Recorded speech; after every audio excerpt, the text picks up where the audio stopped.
Welcome to the Yaka Digital Network videos. The European Renaissance was a period between the 14th and 17th centuries defined by a rigorous application of geometry and optics to the creative process. Before this era, European art prioritized religious symbolism over physical reality.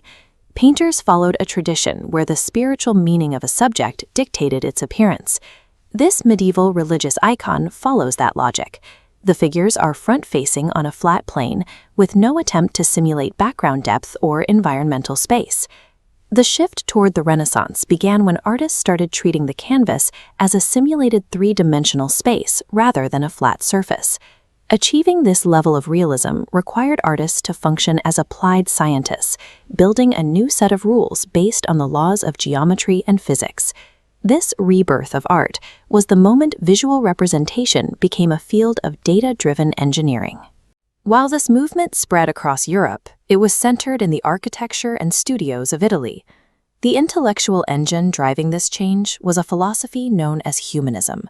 Humanism emphasized human reason and the systematic observation of the natural world. It encouraged scholars and artists to study the universe as a logical, orderly system. For artists, this meant depicting religious figures as physical beings. They sought to give these subjects realistic weight, skeletal structure, and recognizable human emotions. This objective created the artist-scientist, figures who studied the physical laws of the universe so they could replicate them on paper, stone, or canvas. To understand how they did this, we have to look at three specific technical tools. Number 1, linear perspective. Number 2, anatomical accuracy. And number 3, chiaroscuro. Humanism provided the motivation for this shift, while science provided the specific mechanisms to achieve it. The first tool is linear perspective, a core component of your syllabus found in topic 3.9.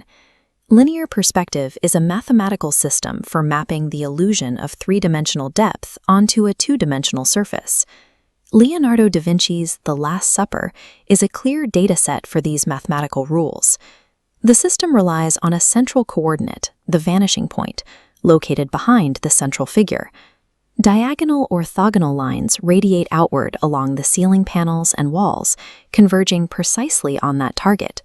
By using these converging lines as a guide, an artist can calculate exactly how much an object must decrease in scale as it moves further into the distance. This math turned the painting into a calculated window, where the geometry of the architecture matches how our eyes perceive real space.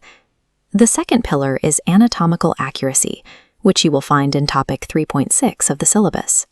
In earlier periods, artists relied on general shapes to represent the body, which often resulted in stiff figures that lacked a sense of internal structure. Renaissance artists, like Da Vinci, began dissecting human cadavers to study the mechanics of the body from the inside out. These sketches show how Da Vinci mapped the attachment points of muscles to the skeleton. He was looking for the biological data that dictates how a limb bends or how a muscle bulges. This understanding of internal biology was then applied to outward forms, including large-scale marble sculptures. In Michelangelo's David, this mastery is evident in the tension of the neck muscles, the placement of the veins in the hands, and the way the weight is distributed across the hips. Because these artists accounted for the mechanics of the skeleton, their figures occupied space with a new level of physical weight and biological logic. The final pillar involves the physics of light and shadow, as outlined in topic 3.10. Medieval painters used light that seemed to come from all directions at once, which flattened the subjects and removed their sense of mass. Renaissance masters realized that light travels in directional waves from a specific source, creating a predictable pattern of highlights and shadows. By painting deep, contrasting shadows on the side of an object furthest from the light, artists could make a flat shape appear round. This technique is known as chiaroscuro. Da Vinci further refined this by developing sfumato, a technique that focuses on the subtle blending of edges. Sfumato acknowledges that in nature, there are no hard black outlines around objects. Light wraps around curves.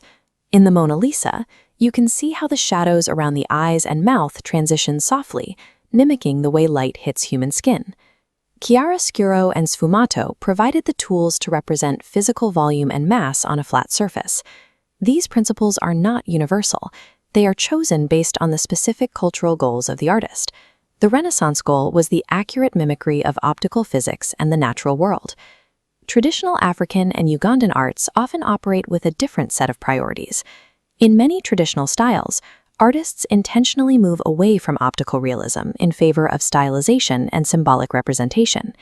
This distortion of physical reality is a deliberate choice. The goal is often to project spiritual power, or represent the presence of ancestors, rather than to copy the physical world exactly as the eye sees it. While the Renaissance focused on the engine of physical realism, traditional styles often focus on the engine of spiritual and social meaning. Raphael's The School of Athens demonstrates how three distinct scientific systems can operate within a single image. We can see the first layer in the mathematical grid of the architecture, where every floor tile and archway follows the rules of linear perspective. The second layer appears in the figures themselves, whose poses reflect a detailed understanding of how the human skeleton and muscles support weight. The final layer is directional light, that renders deep shadows in the vaulted ceiling, providing the scene with its sense of massive physical volume. Raphael's composition relies on the alignment of math, biology, and physics to create a unified, realistic space. To prepare for your exams, ensure you can define these four terms: humanism, linear perspective, anatomical accuracy, and chiaroscuro. These concepts still form the basis of art education. When you use a vanishing point or shade a drawing in class today, you are applying the same principles established 500 years ago. The Renaissance established the mathematical and observational rules that still govern how we represent three-dimensional objects on a two-dimensional plane. You can watch more videos for all classes here and get all content at www.yaka.cc.